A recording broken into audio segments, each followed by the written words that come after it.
in terms of, say, today, as you said, that people would say, they have the stats, how much, Messi ran last night. One thing with football is, if you fall in love with a entity, whether it's a nation or a club, it's very hard to come out of it. Absolutely. We got 2 quarterfinal tickets, and if things go as per expectations, which never go in World Cup, okay, but you still calculate. Then our first game should be between Argentina and Netherlands quarterfinal. A round of 60. It's a quarterfinal. Right. For that, Argentina will have to top the group A, and then win their round of 16 game. Yeah. And then Netherlands. So who we are likely to face who in the round of 16? In the round of 16, there'll be if Argentina tops the group, there'll be runner-up of the group where France and Denmark are. Oh my God. So it could be another round of 16. And Denmark is actually a very good team.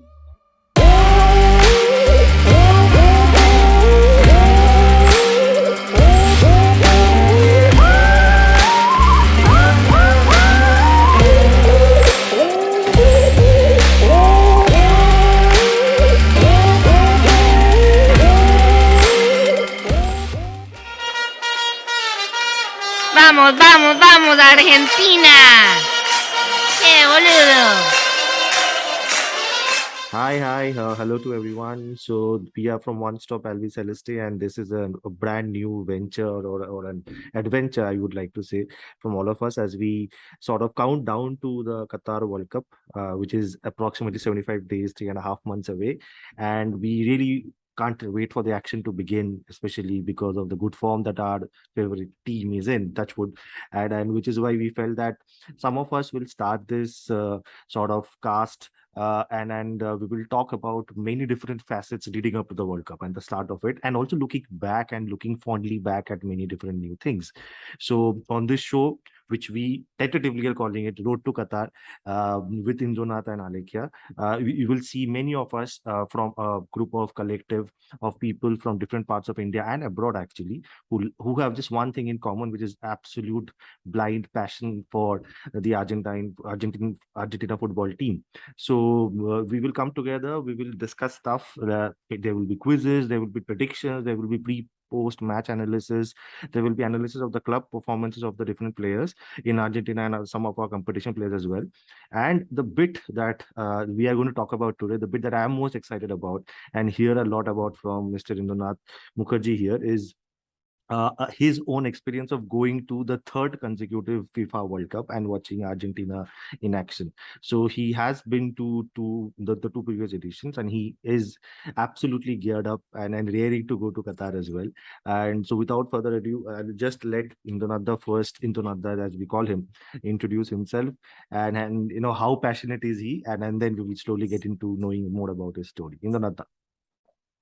Thank you, Alekhya, and welcome everyone to our One Stop Albiceleste vlog, if we may call it. So in this Road to Qatar, the objective is just to experience my travel to the 2 previous edition of World Cup, and maybe a little bit some anecdotal stories here and there, and kind of give you some insights, and of course there will be more stories around Argentina during those travel, because this is Argentina fans' space, I would say. Yeah. So the first World Cup that we visited was in Brazil in 2014, and being in India, even 8 years back, going to Brazil was not very easy. It is very far off, and the language is something that we didn't know. But I'll start with, I'll say, like a sad story, in the sense when we decided that we will go. Yeah, I really wanted to know that where did it all start? Because you have been following the team for almost 30 plus years, right? But yes, then 86 World Cup was, I was in kind of a in school, but this was a fascinating, and I'd say the environment to the world, there was no internet or so much of information. There will be just newspaper and discussions. Yeah. And I was part of we grew up in a joint family where my uncles and aunt will stay, and a lot of visitors would come. And before the World Cup, I think, and 82 World Cup had some games I had very, very the memory was not very strong. I just knew a little bit, and I was also very One of those young early then. ones when you have just faint memories. Some Yeah, memory. yeah. Yeah. But what I realized at home, there's strong discussion, of course, because of legacy and because of a film called Giants of Brazil. My father, my mother, uncles, they were all kind of Brazil fans. Right. And one of my uncles, he was of his deviation. He said, no, he supports France because, 84, 85, 84 Euro was won by France. There was this Platini, Tigana, and a lot of this. And this uncle was, studying in Presidency College, interested in art, culture. So he has a thing for everything French, probably. Right. So and I was trying to find a hero, which is this is, I think, well, that I'll not comply with my uncles or something, do something else. Of course, rebellion is in our blood. Rebellion, And then I started reading about this short person who was not able to make his. This is 86. 86. Oh, so he's at the peak of his past. Yeah. And the stories I would read in English newspaper and vernacular papers was that he was not able to do his justice in 82 World Cup, was red carded because of a foul against Brazil. So if this could be his World Cup, and pause because I absolutely love listening to you and you talking about football. So I just want you to give a comparison to someone, a youngster today who follows the game passionately as much as you had back in the mid-80s, of the information gap, right? Like here, for example, their favorite footballer Messi played last night. They have Messi stats ready in their smartphone in their hands after 5 minutes. And like you were just learning about Maradona. What was the information landing? Like you said, vernacular newspapers. So if you can give a little bit. In terms of, say, today, as you said, that people would say, they have the stats, how much, Messi ran last night. Yeah. Apart from just to assist level. But think of that, in around 85, 86, there was no such information. Yeah. All we knew, there was something that, okay, Maradona had, from Argentina, he came with a lot of fanfare in Barcelona. That did not work out. So he's moving to Italy, and that's all. There was no detailed stats, but there was a lot of aura. And the beauty is, when you have a little less information, there's more your eagerness. Okay, what he will do, because So there was a lot of aura around him. And but people said that Brazil is a tremendous unit. France was very strong, and in '86, Germany was a great team as Argentina well. was not a favorite. It wasn't a favorite, right? Going into the cup. No, not at all. Yeah. Especially, and this is, I didn't know this back then, but now when I read quite a bit during the qualifying, especially the Argentine media totally dismissed the national team. Yeah. I said this team is not good to anyone. May come back from the group stage. Yeah. This obviously I read much later, but if I can just map it back to that time, I was saying that, okay, will he be my hero? I realized that there's too much of Brazil fandom at household, so not Brazil. So my choice was to be with one uncle in France or start an independent fandom with Argentina. Okay. And that's when my fandom started, and Argentina ended up winning the World Cup, which was great. With every game, my love for Maradona and the team, it just gone up. And I think one thing with football is, if you fall in love with a entity, whether it's a nation or a club, it's very hard to come out of it. Absolutely. This is like, I don't know, what do you call it? But some loyalty of this. You're absolutely right. Yeah, I don't remember when I started or how I started loving Argentina, but I think it's faint memories of Italia 90. Again, like your 82 equivalent. And I definitely remember Gaikochia. I definitely remember my father, who is also a Brazilian fan, sort of being happy when we lost the finals, etc. That is always the thing. So, and again, somewhere again, much like you, the rebellion inside that I wouldn't fall for Brazil, which seems to be the majority. For some reason, that was the thing. Yeah, please, back to you. Yeah. So all of that happened. So that's how, the first love and all of that gone. And by the time I'd say 2006, I'll go back. So 90 Argentina team wasn't strong enough. They still managed to reach the final, and there was a very unfortunate final. Red cards, penalty. '94, the team, came up strongly right after winning Copa, but again, Maradona's ephedrine, the team kind of lost moral boost. Yeah. So a lot of things happened. Yeah. 2002, '98 also fairly great team.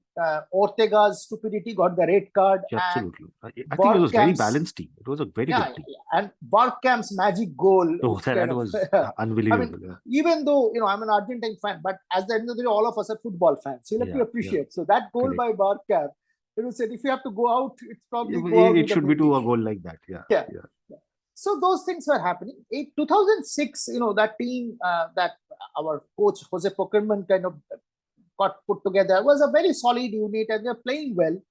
Again, few sub decisions went off and everything. So and that went on. So 2010, by then, 2006 was my first World Cup, so I was fairly well grown up, but still feel like a child when Argentina loses. So 2010, Argentina-Germany quarterfinal, I was watching in Delhi with a very close friend from my school days, school, college, we did together. We were watching, and that game, the sad story, as I said, that game ended up in a really, really, bad result for us. Argentina lost 4-0. Yeah. And we were watching it, we kind of went to, we went on like a family outing. So my wife, my friend's wife, they were there. We were watching the game. After they lost, Argentina lost, we kind of told our family members that, can you just give us a few hours just to recover. Mourn about it, maybe cry, but not so. We closed the door. Argentina, cry all over again. Yeah. So he closed the door and said that what's happening with this team. Yeah. And then my friend, he said, Indra, let's do one thing. Next World Cup is in Brazil. Let's plan. Let's go there and let's win the World Cup. So that was, a spark of a moment. The germ of the idea. Yeah, that's how it is. Very, so there's nothing that well. So that's it. And we said, why not?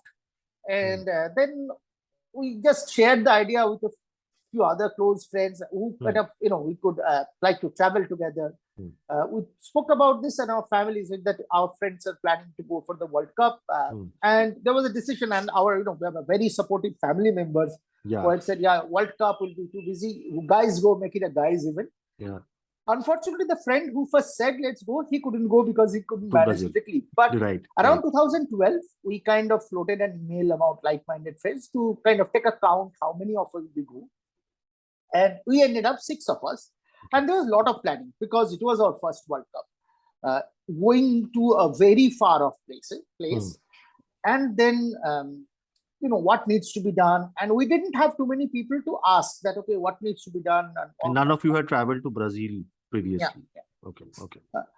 Only fortunate part was in 2013, there was two. For my work, took me to Buenos Aires for a month. And during that trip for a week, for a couple of meetings, I went to Sao Paulo. So I knew, how to go to Brazil, and where in Brazil, which match were you planning to go for Brazil? In Brazil, when we thought let's go to the group stages. Okay. So, and because we were going from here, we said let's make it a little longish trip. So we went for 2 weeks. So we first applied for 3 group stage games, which we didn't know which games will be, because when we applied, even the first round of draw, we applied blindly. And actually the first game that we got in that game is probably among the finest match of the World Cup that we have seen. It was not an Argentina game, but I'll talk about the Argentina game that I was there. Yeah, there's so many stories which we'll cover in subsequent episodes. I know. Including what that I personally want to learn from you, that the trick of getting and applying and getting the tickets right and coming as close to showroom. There are tricks, right? So we'll talk about that and give value back to we were planning, and then we realized, okay, this is how to apply. So in the first stage, we kind of looked at the draw. Okay, which will be the seeded team in each of the group, try to apply their tickets and did some mental calculations here and there, and we applied for tickets.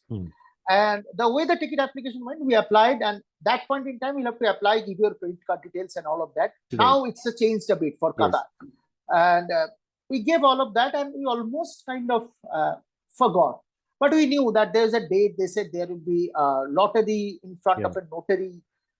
And after a date, you will be notified that whether your application is successful or not. Mm. So we applied for 3 games, and there were 6 of us going, and one person couldn't apply for more than 4 tickets. So we divided. I applied for 3 people's ticket, and another friend applied for 3 people's ticket.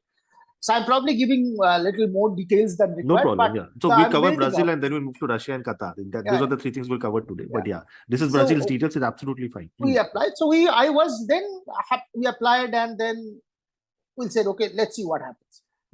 Month happened, passed by. I was working in an office on a midweek, and suddenly I got a text message in my phone, which just said significant amount of USD got has been deducted. Okay. Yeah. And it was not mentioned, the vendor's name or merchant's name.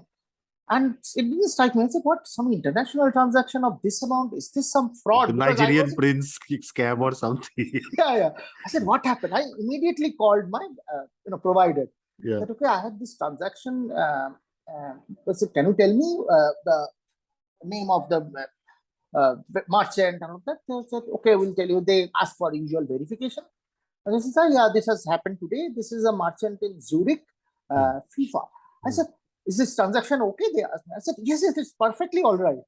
I then realized, FIFA headquartered in Zurich, and although the deadline was still there, but I realized our ticket got successful today and money got credited. So I debited from my account. I was thrilled. I immediately called the other friend who applied. I said, did you get a text message? He just got it. You're right.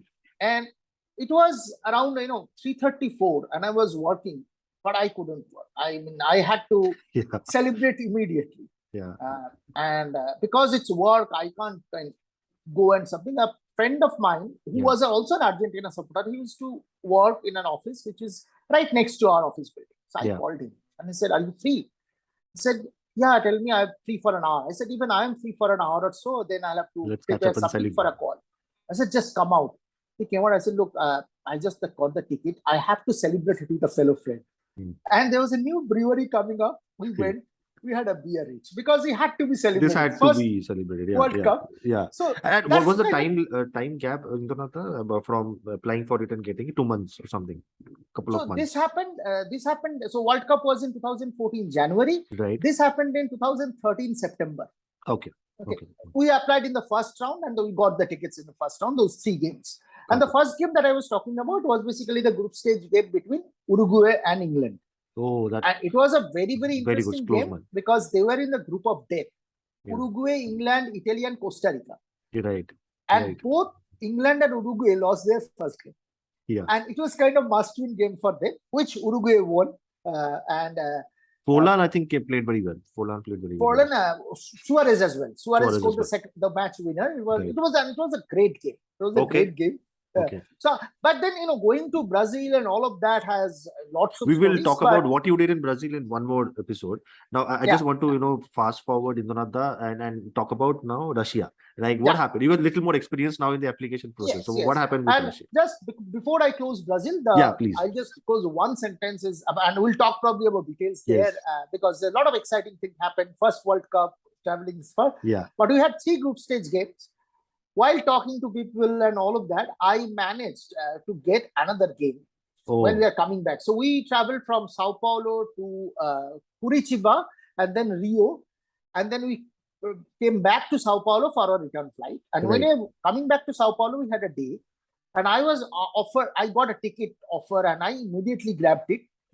So this is like one of those exchanges that happen at the And that game happened in Argentina-Switzerland game where Di Maria scored, if you remember that. Right. So that was almost like it would have Argentina lost in the final, but from a personal experience, going from India to Brazil, watching the game was an incredible experience. So which are the other 2 games that you got? So there was at Curitiba, we watched Spain versus Australia. Unfortunately, it was a dead rubber because Spain lost its first 2 games. But I still consider it's a good experience because we saw the greatest generation of that footballer. And David Villa, scored a backheel goal right in front of us. Oh, So that goal. Yes, yes. It was yeah, that much. Correct. Wow. so Wow. watching that Iniesta, Xavi, Villa, that Spanish team was itself an experience. Beautiful. No, this is fascinating. Yeah, it's one thing to talk everything that is Argentine football, but Yeah, ultimately it's about the game as well that we all love, right? So, yeah, and that's why football lovers like you, when you go to the Quadrennial Extravaganza, you look for all of those small moments which stay with you for lifetime, right? So, yeah. superb. So great. So 4 matches that you saw in Brazil, then 3 plus the one that you got God. with serendipity at the camp. What about Russia? What about 2018? So Russia, we were, Brazil gave us so much experience, so much joy. We thought Russia will be easier because hey, it's Yeah. closer home Yeah. distance. Yeah. And so we planned, and again we thought, okay, we've seen some group games. Let's try to get some knockout games. So again, this time we didn't get an Argentine ticket. We got 2 round of 16 game and 1 quarterfinal game. And again, this Russia trip, we had great experience in Russia, but the day we landed in Russia was a game between Argentina and France. And in 2018, Argentine team was not in great just a shape. question, Indranath, you said round of 16 and quarters tickets which you got. So like in Brazil, you got the group stage tickets. This time you you planned for getting some of the knockout tickets. Yes. Okay. And in fact, in Qatar, we wanted to go a little further. That's why I have 2 quarterfinal and a semi-final ticket. I tried very hard for the other semi-final and final, but We are making a lot of people luck. watching this very jealous of you. So Yeah. Okay. Okay. So Russia was a great fun because it was a very well organized World Cup. Yeah. But as I said, the day we reached, Argentina-France game was there. We wanted in Moscow. We went to a place where we thought we'll watch it fairly big screen, but we realized there's too many Brazil fans, and they were talking that taking bets against Argentina. I said this is not the best place for us to watch the game. We tried to find, and all these pubs and spaces are full. We finally found a place which is we thought a little bit neutral, and we watched the game. It was a game with ups and downs. Argentina considered, then they took the lead, but it was, and that was July 1st, the first day we went. We lost the game, and first night in Moscow, I personally couldn't sleep, but there was an expectation. I didn't expect Argentina to do very well because the way team was in shape, the kind of, and the way they played also in the group stage games. But we said, okay, Argentina is gone, but I am in Russia. Let's try to enjoy the World Cup. And the World Cup is a lot more than just football. Yeah. It's like a carnival where people from all over the world come for an event. And you get to talk to them, you get to talk to their culture and all of that. So I thought, let me focus on them so that also I'll feel a little less sad. Because sadness will always be there when you reach the day and Argentina. No, I'll tell you my experience of 2018 World Cup. In fact, incidentally, I was also in Europe at that point. So I had gone to the advertising festival at Cannes in France. So it was also the same week of June. So, and remember, I was in a Emirates flight when the Spain and Portugal 3-3 match was happening. So, and they actually get to telecast it live. It was my first experience of seeing a live match in inside an aircraft. And that third goal of Ronaldo going in when the entire flight would move, so that's how we landed. And I remember 2 matches, both the draw against Iceland, the terrible draw that I saw in a hotel in Paris at that point, and then of course the match against Croatia later. This was in a pub in Cannes. I was wearing an Argentine shirt, much like you, and I was surrounded by at least 10 to 12 crores around me and huge figures. And then I had this one colleague of mine and he was shit scared. What are we doing with these Europeans? And once they started pumping in those goals, Modric curling it past Armani, was it, or Caballero that match? Caballero. So he made a mistake. He made that mistake, and those guys came and started hugging me well done. And they thought I'm from Argentina and all that. So, and I remember being booed all the way back to the hotel that night. I felt it, and I was like, okay, and I love this team even more tonight.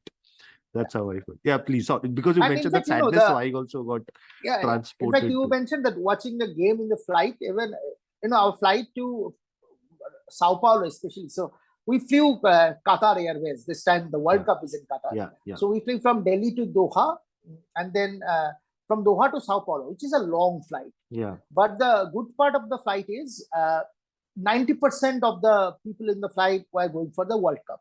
Yeah. So it was very hard time for the cabin crew to make people sit, because people are drinking and discussing which game match ticket do you have. A lot of Europeans, actually, for them it was easier to come to Doha and then fly. Correct. Yeah. So the flight was a lot of fun. People are just talking football, who has what ticket, who is their favorite, who is going to get the golden boot. So it was a great flight, a long flight in economy class, but with everybody who is traveling for World Cup. It was just fascinating. Yeah. So Qatar planning was, again, we knew it's closer home, but what happened is Russia was so smooth. Qatar, everything has not been happening so smooth. The country didn't have much football legacy, but also the World Cup is happening in winter. Yeah. Some of Lusail, their big stadium is really big with 80,000 plus capacity, and that's where Argentina is playing a lot of its good group stage games. And Argentina-Mexico is sold out. That's the highest demand. And then Argentina-Saudi Arabia. So Argentina had that, with Messi's aura and this popularity, especially with, I think, world, not just Asians, but other stadiums are small, 40,000 capacity. Yeah. So it's getting tickets has not been as easy, I'd say. I mean, it's a matter of luck in lottery, but still, I think the failure rate is much higher here, because it's closer home. Even a lot of people from India are also traveling. Correct. So again, we are traveling with friends, and we got 2 quarterfinal tickets. And if things go as per expectations, which never go in World Cup, okay, but you still calculate. Then our first game should be between Argentina and Netherlands quarterfinal, a round of 60. It's a quarterfinal. Right. For that, Argentina will have to top the group A, and then win their round of 16 game. Yeah. And then Netherlands. So who we are likely to face who in the round of 16? In the round of 16, assuming there'll be if Argentina tops the group, there'll be runner-up of the group where France and Denmark are. Oh my God. So it could be another round of 16. And Denmark is actually a very good team. So it is. Yeah. Okay. But this unit, Argentina, I am far more confident, not necessarily of winning everything, but they won't lose just like that. Correct. I mean, going into any of the World Cups, I mean, my memory goes back to, let's say, 98 largely, or 94, which I have proper memories of.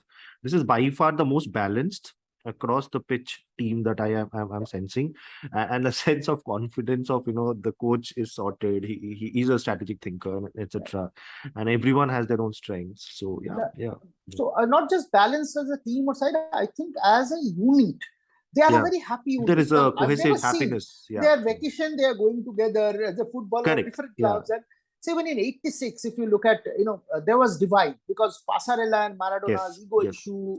Some people didn't have trust on Maradona. Yeah. There was a conflict between Maradona and Bilardo also, which we learned later and all of that. So there was a lot of divide. But Maradona, with his, persona and charisma, he kind of instilled the belief that, and he led with example in like in a never before seen way. Right. Yes. So. And also Maradona kind of created that, the way the Argentina media was against the team. Maradona used that to inspire the players. See, the media doesn't believe us. Let's prove them wrong. Let's prove them wrong, which he did beautifully in Italy also. Absolutely. In 1990. And the other thing I've seen, I think post Maradona, post 90, it had always been a case of who is the next Maradona, whether it be Aymar or everyone else, right? And then once Messi sort of broke out, the question became the dependency on Messi. And for the first time again, the other difference that I'm sensing is there is not a dependency on Messi. Touch wood again, right? Absolutely. Yeah. So that is again, I think, the breakout moment. Do you agree on that? Absolutely. I mean, now there is. I mean, if you remember the last week won the final against Brazil. Yeah. At Rio, winning against Brazil is not easy. And Brazil is a fantastic team, and they were in an unbeaten run. But let me play devil's advocate and say, there was no one in the stadium. That is true. There were only few were allowed just for the final. Empty Maracanã for all practical purposes. But that I keep saying this in number of places that the final performance by Rodrigo De Paul especially. If I leave out Maradona and Messi's performance in Argentine shirt, if I have to rank the top 5 performances by an Argentine in the national shirt, De Paul's match in that final, De Paul's performance, it was outstanding. It was overall. He assisted for the goal, which was obviously But beautifully he held it finished by together. Di Maria. The tackles. He created a great chance for Messi. He almost scored one for himself. Correct. And he was absolutely a pillar in defensive support. I mean, and I think all of that came in. It's my hypothesis. I don't know, Alekhya, that you will agree or not, because he missed the penalty shootout against Colombia. Oh, that's nice. He wanted I didn't redemption. remember this. Beautiful. He missed it and said he is kind of player. He has a leadership ability, so he wanted a redemption. And that came in so strongly in the final. You're so right in pointing the bit around the leadership ability of this man. I'll be frank that I started tracking him after the Copa. I can see he's a natural leader. One of those folks who just is a natural leader, right? Like for example, the club that I supported at United, Bruno Fernandes seems like a natural leader. The way he sort of carries himself. This deep ball can be a big difference, and maybe we'll talk about when we do the analysis of the team as well. Details, I don't know whether it's a risk or not as well. Flavio support now has a new leader in an Argentine. On the back foot. We have lots to talk about it. So we'll talk about the team, but I think what I like about this team is the unity in the team. Yes. Everybody's playing, but be it Messi, be it Romero. Everybody. Martinez at the back. What a leader.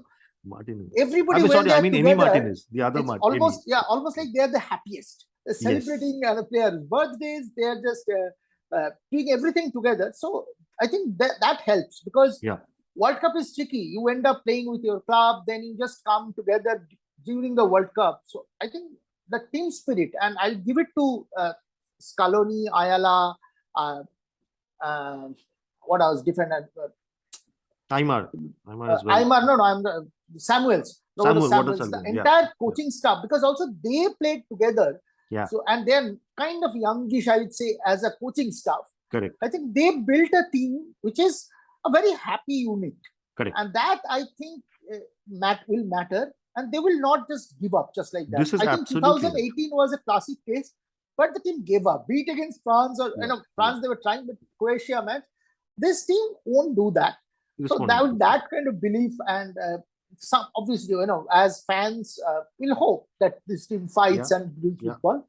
But for us, the third World Cup in a row, and looking forward to it, and probably we'll talk more about it in further details. But really, I mean, our tickets are done, everything is done now. Basically, counting days and packing stuff and all of that is we will actually have a sneak peek of your suitcase closer to date, and we will do a countdown as we go along. Like we said, the name of the show is Road to Qatar.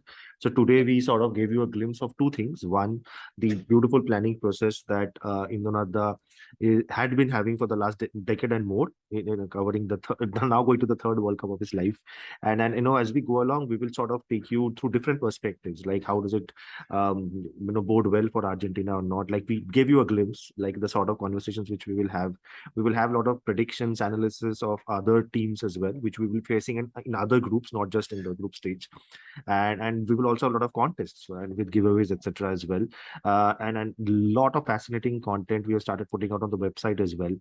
Today we covered 3 editions of the World Cup and gave you a glimpse of other stuff, and watch out for all of that. Indranath, any parting thoughts? Because we just want to give a teaser to people. Caesar is probably someday we'll talk about a little bit in a bit more detail. Is as a Road to Qatar, what I tried to do is, and because of the pandemic, we were stuck and a lot of this happened. So just as a prelude to our trip to Qatar, I made a very brave trip just for one game to Wembley. I went for the Finalissima, and that was for me, was also building up for Qatar. That was a fascinating match, like the show of strength. I mean, watching Argentina play so well, sitting in the stadium, was just because Italy won Euro and it was on a high, right? So to sort of crush them like that. Why don't you share those anecdotes? And they came back. So Italy came back to the same stadium where they won Euro. And of course, Argentina team and Italy, because they couldn't manage to qualify, they had some injury issue also of some star players. But when you start playing a game, you play with the 11 you have.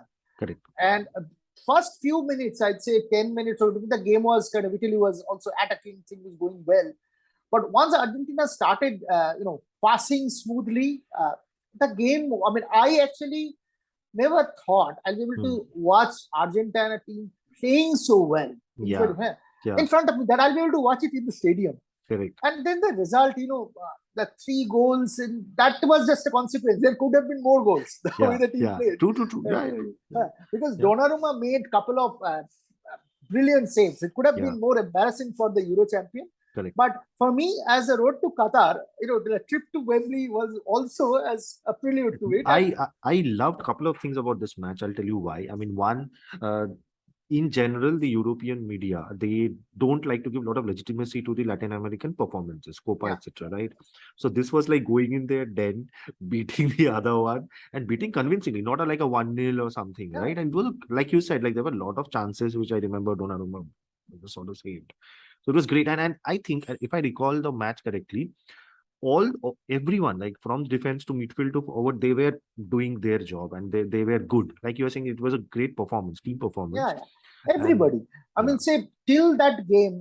Both teams were on a streak, right? Like that long streak. Absolutely. So, and as I said, whether especially English media or generally, they said Copa America, just a few teams play. Euro is more competitive. So the Euro champions playing in the same ground where they won the championship. And what the players, everybody's performance in that game. Said our number 9, who is supposed to be a poacher, just scored Lautaro Martinez. His assist for the Di Maria goal, it showed how he matured. In fact, yesterday's Milan derby, although Inter lost, he shown that maturity, that he's not just a scorer. He could. What was your prediction? Sorry, for the Milan derby, you had said. So Milan, they lost 3-2. No, what was your prediction? My prediction was Inter. I predicted Inter win just to. Okay. I hope you have said that Arsenal will win later today. Yes, I predicted that also, that Arsenal will win. Good.